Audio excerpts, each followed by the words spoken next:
Amém. Deus é bom. Amém. Deixa eu. Você pode tomar o seu assento, pode sentar. Eu estou muito feliz de estar aqui hoje. Tem 15 dias mais ou menos que meu aluno Guilherme falou. Oh, meu pai falou que você vai pregar lá na igreja, então eu estava bem empolgado também. Eu acho que tem, sei lá, 3 meses mais ou menos que a gente conversou sobre estar aqui. Eu costumo dar aulas à noite. Mas eu fiz questão, né, na noite de hoje, não fazer nenhuma aula para estar aqui com os irmãos. Eu creio plenamente em um Deus vivo. Eu creio em Deus que a Bíblia descreve. Eu creio que esse Deus é um Deus que se relaciona com a raça humana. Esse é um Deus que ele tem um plano claro para a vida de cada um de nós. Nós nem sempre conseguimos entender, mas Deus tem um plano para a vida de nós. Para a noite de hoje, a minha ideia vou começar aqui, possa germinar alguma coisa. Por mais que seja uma única frase, você leve alguma coisa hoje aqui que vai te fazer mudar de atitude. Você leve alguma coisa que vai fazer você mudar alguma coisa na sua vida. Eu acho que esse é o objetivo do Evangelho, essa transformação. Na noite de hoje, a gente vai fazer menos como uma pregação, mas muito mais como um estudo, tá? Eu queria compartilhar com os irmãos algumas coisas que eu tenho vivido.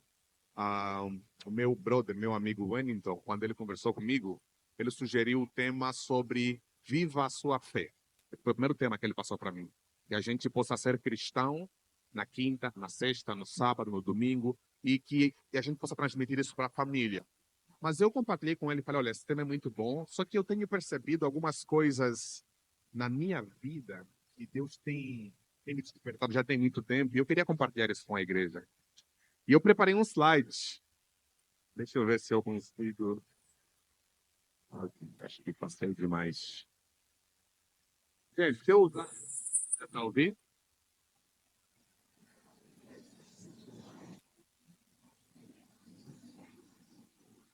Sim, sim. Tá na live, então nesse caso vou ter que usar o microfone mesmo.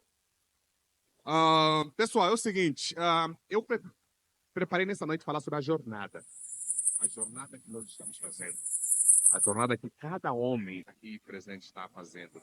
E eu queria compartilhar algumas coisas com vocês, antes de eu falar sobre essa jornada. No ano de 2017, eu perdi a minha mãe. E quando eu perdi a minha mãe, eu já era filho único. Eu confesso para vocês, foi o momento mais tenebroso, foi o momento mais escuro, foi o momento mais negro, foi o momento mais triste que eu já experimentei até hoje. Quando a minha mãe morreu, eu já tinha perdido meu pai, eu não tinha nenhum irmão. Eu me senti muito perdido, eu me senti muito sem rumo. Alguns anos antes, eu já estava vivendo numa crise de fé. Eu confesso muito para vocês que quando eu saí do enterro da minha mãe, eu sempre falo para as pessoas que no momento em que colocamos ela no túmulo, eu senti que a minha fé foi junto. No momento em que a minha mãe foi colocada na terra, eu senti que eu dificilmente conseguia entender Deus. Porque eu falava, que Deus é esse? Como é que Deus pode ser real e realmente me amar? Por quase 20 anos eu venho pregando isso. Deus te ama. Deus tem um plano perfeito para a sua vida. E acreditem em mim, eu não conseguia ver esse plano perfeito na minha vida. Não conseguia mesmo. Eu tinha aberto mão de tudo. Eu tinha escolhido ser missionário. Eu vim do Brasil, de Angola para o Brasil por uma mensagem de um antigo pregador chamado Paul Washer. Ele falava o seguinte: vê, vai, pregue e morra. Então, eu era movido por esse sentimento, sabe, de viver o evangelho, de dar tudo pelo evangelho. Então, quando eu vim aqui para o Brasil, foi, sabe, assim, eu vou viver o evangelho, Deus vai cuidar plenamente de mim e nada de ruim vai me acontecer. E quando eu perdi a minha mãe, eu fiquei completamente perdido. A minha vida não fazia muito sentido. E eu comecei a pensar na minha vida. Eu estava um caos. Eu estava assim no pior momento da minha vida. Foi quando eu conheci esse livro aqui, O Mundo Precisa de um Pai. Eu comecei a analisar muitos problemas que eu tinha. Muitos problemas que eu carregava aqui. Problemas como falta de autoestima. Eu vivia muito agradando as pessoas. Inclinação para vícios. Uma facilidade para se apegar a qualquer vício. Falta de lidar com dinheiro. Incapacidade de dizer não para as pessoas, sabe? Parecia que não, mesmo sendo um adulto. A minha mãe, quando morreu, eu tinha 30 anos. Ainda assim, eu me comportava como um moleque. Ainda me comportava como uma criança. O senhor Feliciano, para caminhar comigo, para me mostrar o que é ser homem. Para ser homem, não basta você ouvir do seu pastor, não basta você ler de livros ou ouvir de qualquer pessoa importante. É necessário a voz do seu pai para te direcionar, para te mostrar quem você é, esse senso de direção na vida. Nesse próprio livro, ele fala muito sobre paternidade e seu movimento, eu vou falar mais sobre isso. Ele mostra o seguinte: para uma criança de 6 anos, a visão que ela tem de Deus, quem é Deus, depende do relacionamento que ela tem com o pai dela. Uma criança que olha para o pai como um pai autoritário, ela vê Deus como um Deus autoritário. Uma criança que vê o seu pai como alguém que pode mentir, como alguém que pode falar uma coisa e não cumprir, essa criança vê Deus como um ser que também faz promessas e não cumpre. Ou seja, o próprio pai molda muito mais a visão que uma criança tem de Deus, até do que uma mãe. Uma criança tem 94% de chance de escolher a fé que o pai tem e apenas 30% de escolher a fé que a mãe tem. O pai tem um poder muito mais forte na vida do filho para mostrar quem é Deus, qual é a sua religião, independente de qual ela seja, do que a mãe. Meu pai deixou um vazio muito grande na minha vida. Por isso eu escrevi esse livro aqui. Ele já é antigo, tá? Já tem vários anos. Sonhos do meu pai. Nesse livro eu falei um pouquinho como é que o meu pai se afastou da minha vida, quais são as trilhas da minha paternidade. E hoje eu queria falar um pouquinho sobre isso. Tem um exemplo bacana, esse é um outro. Tudo isso aqui são livros, tá? Estou sugerindo vários livros que talvez vocês possam olhar depois. Esse livro aqui, Pais que Mudaram o Mundo, é muito bacana, ele me chama muita atenção. A gente pensa muito, sabe, nesses grandes homens, sabe, que criaram coisas impactantes. Eu, por exemplo, gosto de pensar assim, pessoas do esporte, por exemplo, Michael Jordan, pessoas da ciência, Albert Einstein. A gente pensa em várias pessoas que criaram muitas coisas grandes, mas esse livro tem uma premissa. E a premissa é, quando você pensa nas pessoas que construíram coisas impactantes, sempre se pergunte qual foi o papel do pai da vida dessa pessoa. Os pais determinam metade do caminho que qualquer ser humano faz. A presença do pai é grandíssima. Então, por isso, hoje eu queria falar um pouquinho com vocês sobre isso, sobre esse movimento O Mundo Precisa de um Pai. Quero falar um pouquinho da paternidade em dois caminhos. Primeiro é o tipo de pai que você é, o tipo de pai que você quer ser, e depois como é que é o seu relacionamento com o seu pai e o impacto, o papel que isso tem na sua vida. Eu falei para vocês que eu ia falar um pouquinho sobre a jornada de todo homem, o impacto que você deixa na sociedade, a impressão que você deixa na sociedade. E tem muito a ver com isso daqui. Como eu falei, isso aqui é um movimento. E esse movimento, quem aqui já ouviu falar desse movimento? O mundo precisa de um pai. Então, tudo aquilo que eu vou falar. Mais alguém já ouviu falar desse movimento? Já trouxeram para cá, falaram sobre esse movimento? Pastor Klaus já esteve aqui? Ah, então, gente, acabou, tá? Tudo que eu ia falar, vou entregar o microfone aqui. Mas é interessante porque esse movimento, ele nasceu na África do Sul, nasceu no continente africano, e a sede, basicamente, aqui no Brasil é aqui em Anápolis. Então, eu imaginei que, de alguma maneira, muitas pessoas aqui já tinham falado sobre isso. Mas eu vou trazer os meus insights por cima disso, tá? Inclusive, aqui em Anápolis e no Brasil, a gente tem um grupo do WhatsApp, O Mundo Precisa de um Pai Brasil. Alguém de vocês aqui faz parte? Ok, então tem mais gente para trazer hoje, tá? Não vai ser tudo coisa antiga. Gente, para quem conhece esse movimento, o pastor Casey, que é um pastor africano da África do Sul, ele conta mais ou menos como é que nasceu esse movimento. E talvez a coisa mais importante que eu hoje vou compartilhar é a história que você tire disso daqui, tá? Eu vou resumir. Ele conta um exemplo de, não uma experiência dele, mas é uma experiência que ele ouviu em um campo de refugiados. Essa foto foi tirada nesse campo de refugiados. E ele estava conversando com um ancião. Esse ancião fala para ele uma frase que se tornou o capítulo número 1 do livro. E a frase é: Satanás veio ao mundo. Ele fala isso num contexto em que ele fala o seguinte: ele conta a história dele, que lá na época do genocídio, o genocídio do Ruanda, não sei quantos de vocês sabem, mas houve um genocídio em um país africano chamado Ruanda, e que por conta da etnia, da tribo da pessoa, um grupo de uma etnia decidiu massacrar por inteiro o grupo de outra etnia, tá? Isso foi conhecido como o massacre do Ruanda. E basicamente é o seguinte: é você imaginar, no contexto de hoje aqui, a gente pensar Minas Gerais e Goiás. As pessoas do Goiás falaram assim: gente, nós não gostamos dos mineiros. A gente tem que tirar todos eles da face da terra. Eles são do mal, então a gente tem que matar todos eles. E ele conta um exemplo. Gente, isso pode parecer bem simples, mas são coisas que existem no mundo e não é um caso isolado. Tem vários casos parecidos com esse.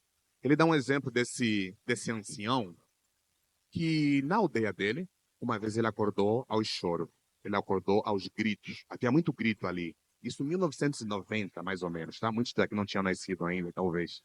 E quando ele acorda aos gritos, ele percebe que a aldeia dele, que é uma aldeia pequena, de mais ou menos 30 pessoas, estava sendo assaltada por jovens, jovens de 15, 16 anos, 17 anos, armados. Um grupo pequeno, 5 a 6 jovens. E eles decidiram fazer tiro todo lado, para causar pavor. E quando eles acordam a aldeia todos, matando algumas pessoas, eles trazem todos na frente e colocam todos eles enfileirados ali. E eles começam agora a amedrontar. E algumas coisas que ele narra ali, que nos fazem pensar no nosso papel no mundo, ele diz assim, olha, um daqueles jovens veio ali na frente, havia uma pedra ali, enquanto eles estavam com as armas na frente de toda a aldeia, ele veio até ali e seguraram uma criança de 8 anos, mais ou menos, e colocaram ela ali na frente, colocaram os braços delas aqui, com um facão na frente de todo mundo, arrancaram os braços daquela criança. Eles fizeram isso só para causar pânico, só para causar esse sentimento de que quem vai ser o próximo, só para ver o medo, o terror no olhar daquelas mães. E esse ancião fala assim, cara, até aí estava tudo bem se aquele menino não fosse meu neto. E ali mesmo, depois de eles acabarem de matar aquela criança, eles viram que tinha uma mulher grávida ali. Eles trouxeram aquela mulher grávida, estenderam ela ali na frente de todo mundo, com um facão, abriram a barriga dela, tiraram o feto dentro da barriga dela, viva, com as mãos aos gritos, e estralhaçaram na vida de todo mundo, só para causar pânico. E esse ancião fala, até aí estava tudo bem, se aquela não fosse a minha filha. E ali, as várias histórias de massacre continuam. Eu trouxe esse exemplo para vocês, para usar a mesma coisa que ele falou. Satanás veio ao mundo. Quem torna o mundo um lugar seguro são os homens. Sou eu e é você. Os homens tornam o mundo um lugar seguro. Se existe maldade no mundo, não é necessariamente por causa de Satanás. É porque existem mais homens se acovardando do seu papel do que homens necessários a fazer o mal. E esse pastor fala o seguinte, cara, aqueles 5 jovens provavelmente não tinham pai presente. Pai é aquela pessoa que ama incondicionalmente. Eu, às vezes, vou dormir meia-noite, 1 hora da manhã. Meu filho Daniel tem 1 ano e 8 meses, acorda 1 hora depois. Será que eu fecho os ouvidos? 1 hora depois eu tenho que acordar. Vou lá, nino ele, coloco de volta para dormir de novo. Ele vai acordar de novo depois de 1 hora. Pai é essa pessoa que fala assim, vê, não importa o meu sono, não importa o meu cansaço, não importa a minha fome. Meu filho vem em primeiro lugar. Aquelas crianças que fizeram esse massacre, faltou um pai por perto ali. E é exatamente isso que eu quero trazer para vocês nessa noite. Eu queria que vocês pensassem no impacto das coisas negativas e qual é o seu papel no meio de tudo isso. Talvez você pense assim, cara, isso foi lá na África, isso foi lá distante, isso foi lá no Ruanda, em 1992. Isso não acontece aqui no Brasil. A minha esposa, ela fica muito tempo nas redes sociais e eu não gosto de muitas notícias ruins que tem nas redes sociais. E por agora, a gente está voltando da igreja, ela me contou uma história bem triste. E eu tenho a plena certeza que cada um de vocês já ouviu uma história parecida com essa. De uma mãe, não cristã, claramente, que foi no bar. Ela estava no bar, uma mãe, provavelmente mãe solteira, e essa mãe solteira levou a sua filha de 8 anos com ela no bar e havia aquela muvuca que a gente costuma ver por aí, todo mundo sabe como é que é. E houve uma confusão ali. E essa mãe que estava bebendo, com a sua filha de 8 anos, aqui no Brasil, ela decidiu ir ver o que estava acontecendo. Quando ela volta, havia um grito. E todo mundo voltou. Havia uma criança estendida ali no chão, que foi violentada e abusada ali na rua. Uma criança de 8 anos. Foi por agora, foi por aqui. Tem várias histórias como essa, de abuso sexual. Bem no meio de nós, na igreja. Eu já ouvi história de pessoas que eu conheço, que foi abusado no estacionamento da igreja. Não é da igreja lá distante, no Ministério de Anápolis. Então, essas coisas estão bem perto de nós. Qual é o nosso papel no meio de tudo isso? Qual é a sua atitude? Qual é a sua posição no meio de tudo isso? Qual é a sua jornada? São sobre essas coisas que eu quero te incomodar hoje. É sobre essas coisas que eu quero que você acorde e reflita sobre isso. Qual é o seu papel no meio de tudo isso? Enquanto eu estou aqui a falar, qual é o nome do pastor? Eu fico pensando no nome do pastor, ele e seu filho Guilherme, de 11, 12 anos. Manuel me ofereceu um livro. O nome do livro que ele me ofereceu foi Homens do Futuro. Por mais que nos assuste, nossos filhos serão homens do futuro. Somos nós quem moldamos neles o caráter do tipo de homens que vão ser. Eu falei para vocês que meu filho tem 1 ano e 8 meses, mais ou menos. Ontem ou anteontem, a minha esposa contou um exemplo. E se você vai amar o que seu filho fez hoje na escola, ele não fala direito. Tem uma criança lá na escola, uma criança de 2, 3 anos, que estava fazendo mal com uma outra criança lá, maior. E ele foi lá, empurrou ela e foi assim, não, não, não, não, não, não, não, não. Eu achei isso tão bonito, sabe? Eu quero criar uma criança assim, que por mais que o adversário seja maior que ele sabe o que é certo, ele sabe o que é errado, ele sabe o que é o bem, ele sabe o que é o mal. Ele se posiciona a favor do bem, independente das consequências. Esse é o nosso papel, e isso é extremamente difícil. Acho que sou eu quem vou passar. Eu queria falar um pouquinho com vocês sobre o problema da ausência da paternidade, que eu sei que muitos já ouviram, mas eu queria que a gente pensasse mais nisso. Acho que a gente pensasse assim, ver, quando eu sair daqui, o que eu vou mudar da minha vida? O que eu vou fazer de prático sobre isso? Será que eu vou continuar sendo uma pessoa egoísta, que só pensa no meu próprio boleto? Será que eu vou continuar sendo uma pessoa egoísta, que só pensa no meu próprio aluguel? Ou vou entender que Deus me deu uma missão, Deus me deu um papel, Deus colocou em mim uma responsabilidade de ser sal e luz, de ser protetor. Qual é o seu papel no meio de tudo isso? Vamos falar um pouquinho sobre a orfandade. Gente, por causa do tempo, eu vou pular algumas coisas, tá? Como eu falei para vocês, os homens tornam o mundo um lugar seguro, mas também os homens tornam o mundo um lugar mais perigoso. Os homens são responsáveis pela maior parte dos distúrbios sociais. Os homens cometem 90% dos crimes graves. Os homens cometem quase 100% dos estupros. Os homens cometem 95% dos arrombamentos e assaltos. Os homens cometem 91% das agressões contra a família. Os homens representam 94% de motoristas embriagados que matam pessoas no trânsito. Os homens representam. Não, isso é outro dado. Vamos pensar um pouquinho no papel que o pai tem. Enquanto eu estou falando isso, eu quero que você pense no seu pai. Pense no papel que o pai tem na sua vida. Pense no tipo de pai que você é, ou o tipo de pai que você vai se tornar. Estava vendo aqui os nossos princípios do The Rock. Tem lá um dele que é não pode ser pai de pet, né? Foi o que eu mais gostei, muito bom. 63% do suicídio vem de lares em que não existe um pai. 63% de alguém que fala assim, vou me suicidar. Não tem um pai por perto para falar assim, olha, a sua vida tem valor. E você vai cuidar da sua própria vida. 70% dos jovens internados em instituições estatais, FEBEMs e outras instituições que jovens problemáticos, o pai não estava por perto. 40% de todas as crianças no mundo não vivem com seu pai biológico. 85% das crianças com problemas de comportamento vêm de lares sem pai. 71% das crianças que não terminam a escola vêm de lares sem pai. O papel do pai é fundamental. A gente fala muito sobre o papel da mãe, né? Que a mãe é muito importante. Mas os estudos mostram que o papel do pai é insubstituível. O papel do pai é imprescindível, faz toda a diferença. As consequências da ausência paterna, crianças que crescem em lares sem pai têm mais chances de viver na pobreza, têm mais chances de se envolver com droga e álcool, de abandonar a escola, de sofrer com problemas de saúde emocional. Meninos têm mais probabilidade de se envolver com crime. As meninas têm mais probabilidade de engravidar na adolescência. E nem estou falando aqui sobre pais que dão sermão. Estou falando da presença do pai lá. Só o pai está lá, só o pai está em casa. Faz toda a diferença. Pensar um pouquinho aqui no impacto da pobreza. A gente estava aqui pensando um pouquinho sobre isso, né? Que 60% da riqueza ou da pobreza que eu tenho hoje depende do meu pai.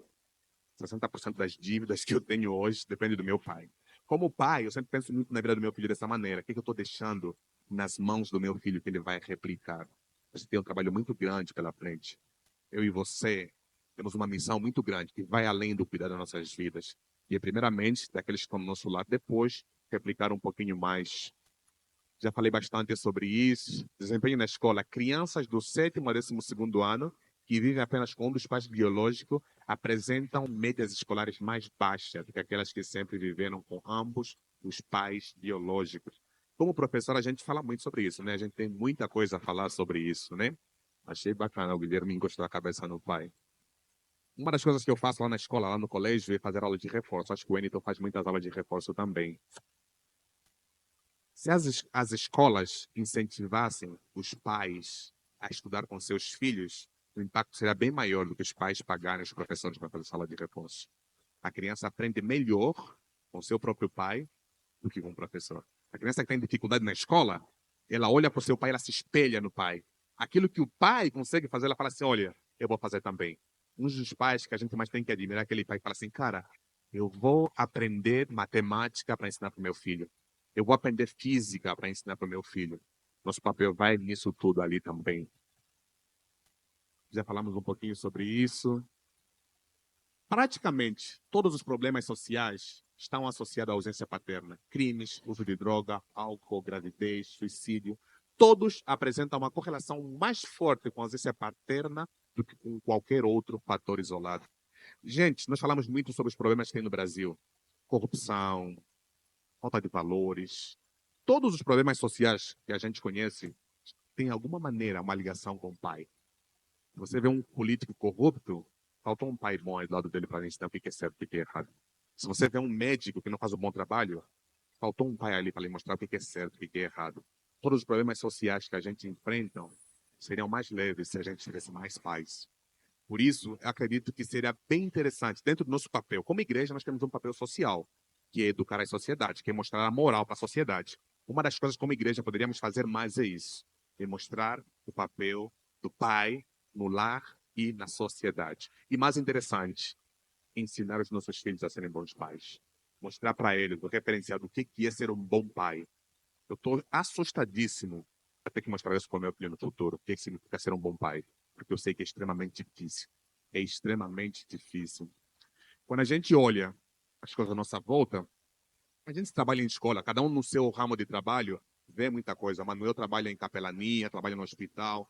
Cada um de nós, no seu ambiente de trabalho, quem é policial, a gente vê muitos problemas com os quais a gente lida. E a gente não consegue perceber muita coisa. Num dos colégios que eu trabalho, eu recebi uma carta de uma aluna e fiquei chocado. Um colégio bacana, muito bom, não é Donaita. E a aluna falou sobre todos os problemas que ela tem. Eu li, guardei até na minha Bíblia. Falei, cara, não acredito que essa criança esconde isso. Quando a gente olha os comportamentos inadequados, ela é só a ponta do iceberg. Está tudo lá dentro. As inseguranças causadas por conta das feridas paternas e maternas e que vão se refletir no uso de drogas. Lembra que no começo eu falei sobre meus próprios problemas? Então, esse relacionamento distante com o pai e com a mãe vai se refletir em muita coisa. Até na maneira em como uma pessoa vai criar uma família no futuro. Então, gente, eu falei tudo isso, só para chegar até aqui. Eu queria falar com vocês sobre a jornada do homem, firmada em 4 pilares, vivendo para a sua glória. Ah, era muita coisa, mas a gente precisava fazer essa introdução. Eu precisava mostrar para você o papel e a importância que a gente tem como homens. E a necessidade que a gente tem de se construir, de se desenvolver como homens. A Bíblia fala muito sobre isso. Desde a meninice, a gente olha, você vê para a Bíblia, vê o momento em que leva para a circuncisão, a gente olha para as culturas africanas, o momento em que você leva o seu filho para ser circuncidado, está ensinando para ele o que é ser homem, e ele precisa disso. Ele tem uma jornada para fazer. Tem um versículo que eu vou trabalhar, que eu vou deixar como versículo base, que é Mateus 5:5. Bem-aventurados os mansos, porque eles herdarão a terra. Dentro das bem-aventuranças de Jesus, essa sempre foi uma das minhas favoritas. E quando, desde todos os meus anos de convertido, eu acredito que eu sempre olhei para esse versículo da maneira errada. Talvez você não vai concordar com a maneira que eu vou passar para você, mas eu fui um pouquinho mais além e hoje eu vou trazer para você um olhar diferente sobre Mateus 5:5. Todo homem está em uma jornada. Uns estão perdidos na sua jornada, outros estão paralisados, outros estão em movimento. Muitos confundem masculinidade com força bruta. Muitos confundem ser homem com sucesso, o dinheiro que você faz, o domínio que você tem sobre as pessoas. Mas Deus nos chama para uma masculinidade alicerçada em atitude, em coragem em responsabilidade e honra para a glória dele. Pergunta: que tipo de homem você está se tornando? Que tipo de homem você é? E falando um pouquinho sobre Mateus 5, esse versículo que fala bem-aventurados mansos, a gente olha uma pessoa mansa, a gente pensa, por exemplo, no Papa Francisco, né? A gente pensa numa pessoa calma, serena, bondosa, que não levanta a mão. Isso é uma pessoa mansa, certo? Se você pegar esse texto, nas palavras que Jesus falou, na palavra exata do grego, Jesus estava usando a figura de um guerreiro. Jesus estava falando bem-aventurado é aquele homem forte que sabe manejar a sua espada e que ele tem a bainha, que é o lugar onde você guarda a sua espada, e ele sabe colocar a sua espada ali, ele sabe ir para a guerra, ele sabe confrontar, ele sabe se posicionar, mas ele não vai fazer isso porque ele entende que é bondade. Esses é que terão a terra. São aqueles que compreendem o seu papel de protetores. Essa era a ideia geral que Jesus estava passando ali. Eu ouvi isso de um psicólogo canadense chamado Jordan Peterson, não sei quem conhece, é bem interessante. E ele, quando fala sobre isso, ele dá um exemplo de uma frase que diz o seguinte: vê, mais vale você ser um guerreiro em um jardim do que um jardineiro em uma batalha. Você vai ser esmagado na batalha. E todos nós temos uma batalha para travar. Ele estava nos ensinando exatamente sobre isso. E ele usa esse versículo. Os mansos que herdarão a terra são aqueles homens que entendem qual é o seu papel. São aqueles homens que sabem se posicionar. Eu iria falar essa noite hoje sobre 4 pilares dessa jornada, enquanto homens. Só que eu só vou falar de 2. E vou fazer isso intencionalmente. Só coloquei 2 ali mesmo, tá? Estou fazendo isso intencionalmente para ser convidado a próxima vez, tá? O primeiro pilar que eu quero trazer aqui é sobre homem de atitude. Nessa minha jornada enquanto homem, a primeira coisa que Deus espera de mim é atitude. Ernesto, o que significa isso? Gênesis 3, Neemias 2, Colossenses 3, a gente vê que Adão está ali presente, diante do que está acontecendo. Mas qual é a atitude dele? Ele apenas pergunta para a mulher dele: o que você fez? Onde é que você foi? E ela conta, olha, encontrei uma serpente. Olha o nível, ele estava conversando com uma serpente. E ele olha para isso, ao invés de ele se posicionar, que Deus dê a ele uma responsabilidade, ele decide ir na onda da sua mulher também. O resultado? Pecado entrou no mundo. Temos um bom exemplo, Neemias. Neemias viu a necessidade, Neemias orou, Neemias planejou, agiu. E qual foi o resultado? Muros reconstruídos. Eu falei para vocês sobre os desafios que a gente hoje tem na sociedade, os problemas que a gente enfrenta. O que nos falta é apenas uma única coisa: posicionamento. Isso significa atitude, agir diante dos problemas que a gente tem. A gente sabe que um dos problemas que a gente vive é que nós não sabemos nos posicionar. Nós está nos faltando isso. Falar assim, olha, eu preciso fazer alguma coisa. Para quem é pastor sabe, quando você conversa com as esposas, qualquer esposa, tem que você fazer um texto sobre isso. Pergunta para qualquer esposa qual é a primeira reclamação que você tem sobre o seu marido. Elas vão dizer exatamente isso. Falta atitude. Pasmem vocês, elas podem até reclamar, falta até atitude para a relação sexual. Eu estava conversando com a minha esposa que há coisas que eu ouço e eu não acredito, tá? Uma delas é de uma mulher que reclamou que ela está há 14 anos que o marido dela não toma atitude de relação sexual com ela. 14 anos. A minha própria esposa também ela tem algumas reclamações de mim, então eu não sou um tão bom exemplo assim, preciso melhorar. Eu trouxe para vocês, não aquelas coisas em que eu faço muito bem. Eu trouxe para você aquelas coisas que eu falo assim, cara, Deus está querendo que eu mude nisso aqui. Deus está querendo que eu me encaixe no padrão certo do que é ser homem. E a minha esposa, por exemplo, ela reclama de minha atitude para resolver as coisas de casa. Quebra uma lâmpada, eu falei, epa, peraí, eu conheço aqui um esposo de aluguel. Ela fala, não, cara, a minha atração por você é você mesmo ir lá e resolver as coisas, é você chegar lá e consertar essa lâmpada, em vez de chamar alguém. Eu sei que você tem dinheiro para pagar, mas vai lá e faça. Está faltando isso. Onde essa atitude. Jesus, o homem da ação suprema, ele veio, serviu, morreu e ressuscitou. Teve atitude. Verdades principais. A passividade é o veneno do coração do homem. Satanás está nos matando pela passividade. Satanás celebra quando você vem aqui na igreja, fica sentado e não faz nada. Porque ele sabe que a sua passividade não vai dar em nada.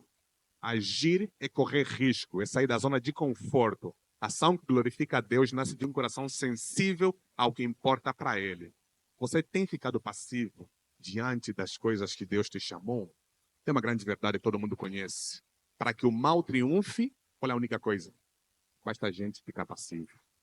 Para que haja o mal por aí, basta a gente ficar passivo. Tem uma frase que eu gosto demais de Napoleão Bonaparte. Não sei se é verdade, mas espero que seja. No exército de Napoleão, havia outro cara que também era chamado de Napoleão. E era chamado de Napoleão Bonaparte também. Eu acho que a mãe dele nomeou ele só para, sabe, pela fama que o imperador tinha. Esse cara, que era do exército de Napoleão e que tinha o mesmo nome que ele tinha uma má fama. Ele tinha o nome, todo mundo conhecia, mas ele não tomava banho.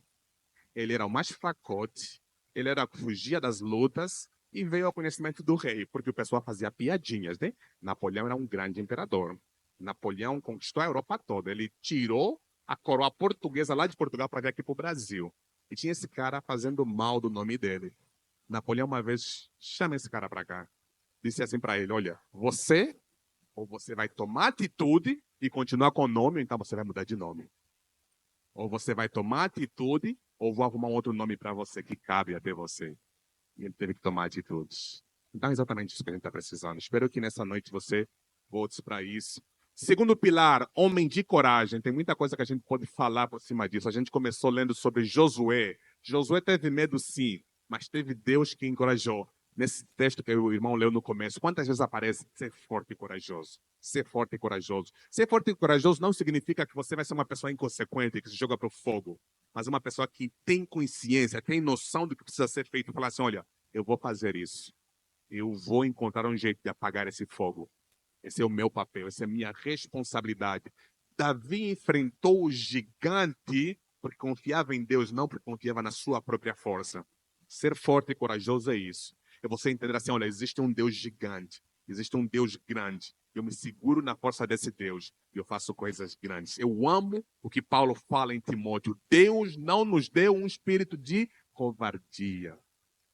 Deus nos deu um espírito de audácia para conquistar coisas. Não apenas para a gente acumular bens, mas para transformar o mundo. Jesus é o exemplo supremo de coragem. Enfrentou a cruz por amor de nós. Uma coisa bacana que eu aprendi no seminário, e vai ser a última coisa que eu vou falar para vocês nessa noite, é aprendi isso com o pastor Jalmir. Jesus Cristo é o nosso exemplo do que é ser homem. Jesus é o nosso exemplo do que é ser homem. Jesus, sendo Deus, ele não usurpou ser igual a Deus. O que ele fez? Ele se tornou homem. Ele fez o caminho inverso. E aqui é que está o pulo do gato. A gente olha para Jesus, a gente quer imitar a divindade de Jesus, quando a gente devia tentar imitar a humanidade de Jesus. A humanidade de Jesus é olhar para as coisas, saber dizer não para o pecado. Eu acho muito bacana. Quando a Bíblia nos mostra que Jesus se fez homem, Jesus não usou os seus poderes divinos para vencer a tentação. Jesus não usou o seu lado divino para fazer coisas milagrosas. Ele se tornou completamente humano. Quando, todos vocês aqui sabem, né, que a gente, se passar aqui uma mulher mal vestida, todos nós, querendo ou não, pode ser no maior impulso. A gente vai olhar e vai falar assim: meu Deus, esses impulsos de atração sexual estão inculcados dentro de nós. Jesus passou por tudo isso, mas ele olhou e parou assim: estou firme aqui. Eu tenho um grupo com os meus amigos angolanos que a gente estava meditando sobre José. Na verdade, eu fui influenciado pelo Manuel. Estamos a meditar por José. Vou repetir para vocês as palavras dele sobre José. A gente pensando no nível de santidade de José, no nível de intimidade com Deus de Josué, no nível de compromisso com Deus de Josué. Josué sendo um escravo. Josué não foi procurar emprego. Potifar não assinou a carteira dele, era escravo na casa de Potifar. A mulher olhou para ele e falou assim: quero para mim. E provavelmente, eu não sei como é que era a religião de Potifar, eu não sei até que ponto era a infidelidade em termos de religião. Mas José fala assim: vê, eu sou escravo, eu sou obrigado a fazer um monte de coisa, mas eu não sou obrigado a desonrar o meu Deus. A Bíblia nos diz que ele fugiu dela.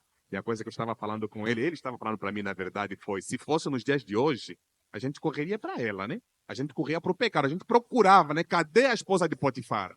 Mas ele ali olha e fala assim, vê, se eu fazer isso, eu vou perder o meu Deus. Se eu fazer isso, Deus vai virar as costas para mim. Se eu fazer isso, e eu acho isso tão bacana, a gente olha para o texto, a gente olha para a vida de José, fora a palavra deles também, não tem nada sobrenatural nesse processo, não tem um jejum, não tem ali uma visão que ele teve, ele apenas olhou e falou assim, cara, isso é pecado, não vou fazer, vou correr do outro lado. A gente fica procurando de coisas sobrenaturais para fugir do pecado, como uma desculpa para correr em direção a ele. Eu queria terminar falando isso para você. A gente tem clara noção do que é certo e do que é errado. Nós temos clara noção do que é certo e do que é errado. A nossa carne tem um desejo de nos lançar contra naquilo que é errado. E a gente vai ter que usar a nossa força para resistir dessas coisas. Deus olha para os nossos vícios e Deus poderia arrancar esses vícios de nós. Mas Deus fala assim, olha, você vai ter que segurar esse vício e descer escada abaixo até você aprender a desistir dele, até você aprender a lutar contra ele. Isso é ser um homem de atitude, isso é ser um homem de coragem. O mundo está do jeito que está, porque pessoas como eu e você precisam aprender a fazer isso, a se posicionar melhor. Amém? É tudo que eu preparei para hoje. Eu volto no semestre que vem, tá, gente? Vou faltar mais uma noite, uma aula para vir para cá.